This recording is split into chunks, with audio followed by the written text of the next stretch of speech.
Ұлытау облысы Жаңарқа ауданы Манадыр негізгі орта мектебінің практик психологы Сауытбаева Диана Сапарғалиқызы.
Жақсылап тұрып амандасып алдық.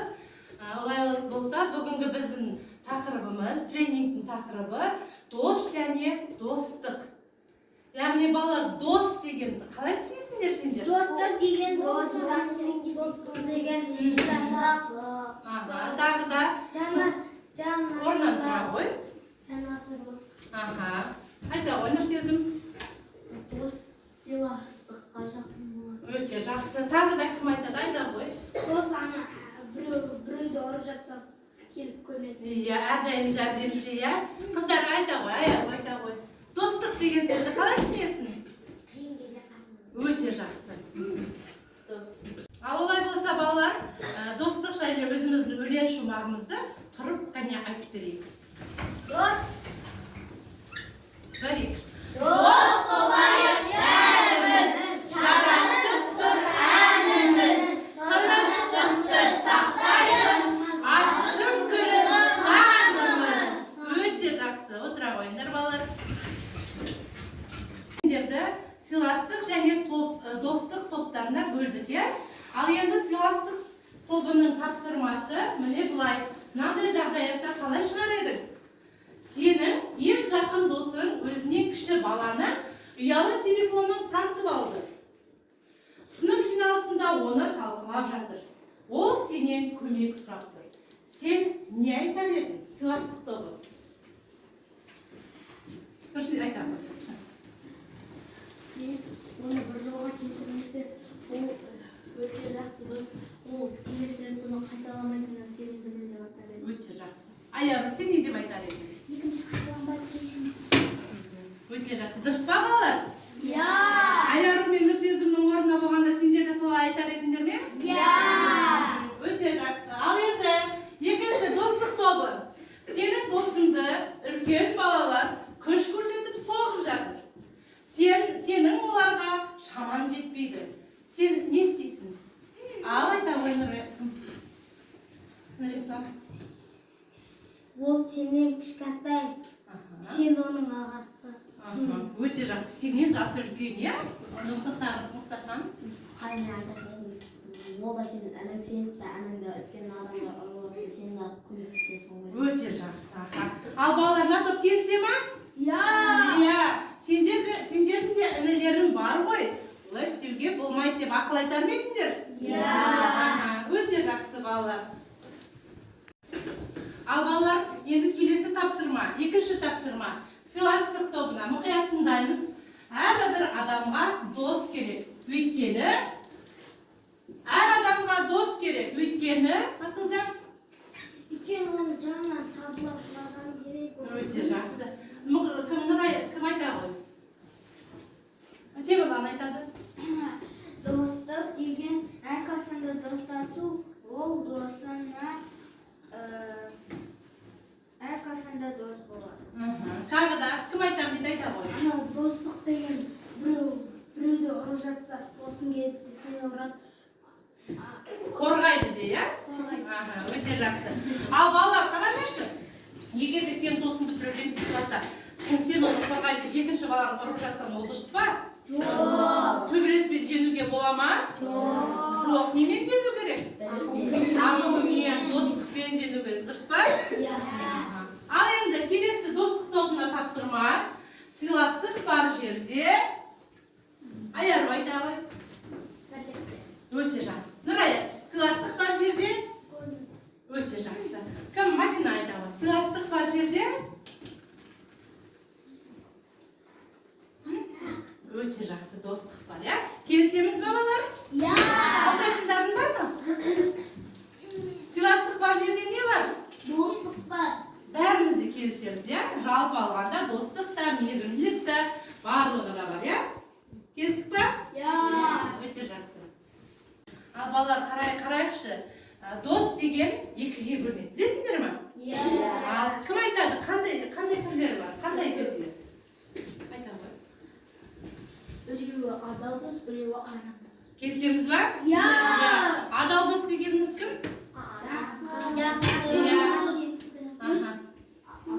Амал дос деген не? Амал дос деген не ол? Көмектесіп саған болады. Кез келген жерде сені не істейді кез келген жерде? Тастап сатып кетуі мүмкін. Ол дұрыс па балалар? Жоқ, дұрыс емес, иә? Ал енді қарайықшы. Дос дегеніміз жалпы қандай болу керек?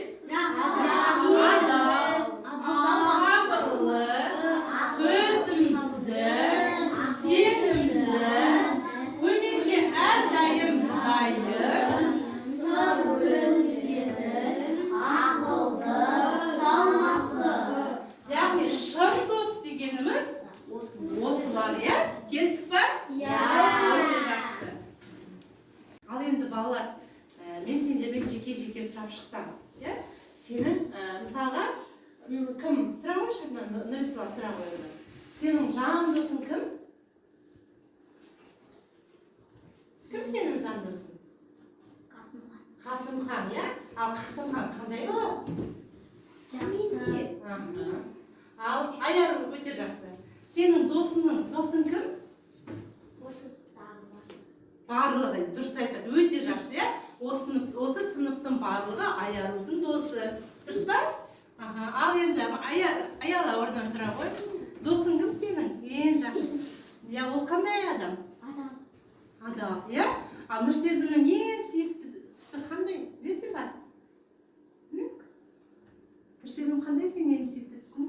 Көк, иә? Асылжан орнынан тұра ғой. Ал Асылжанның досы кім екен?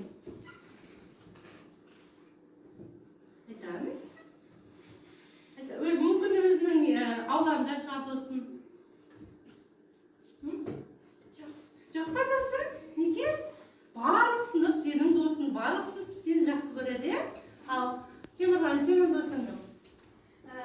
Бәрі. Өте жақсы, отыра ғой. Ал Айару, Мадина, сенің досың кім? Нұрсезім қандай бала? Өте жақсы, отыра ғой. Олай болса балалар, қанекей барлығымыз ортаға келейікші, шеңберге тез тұра қалайық.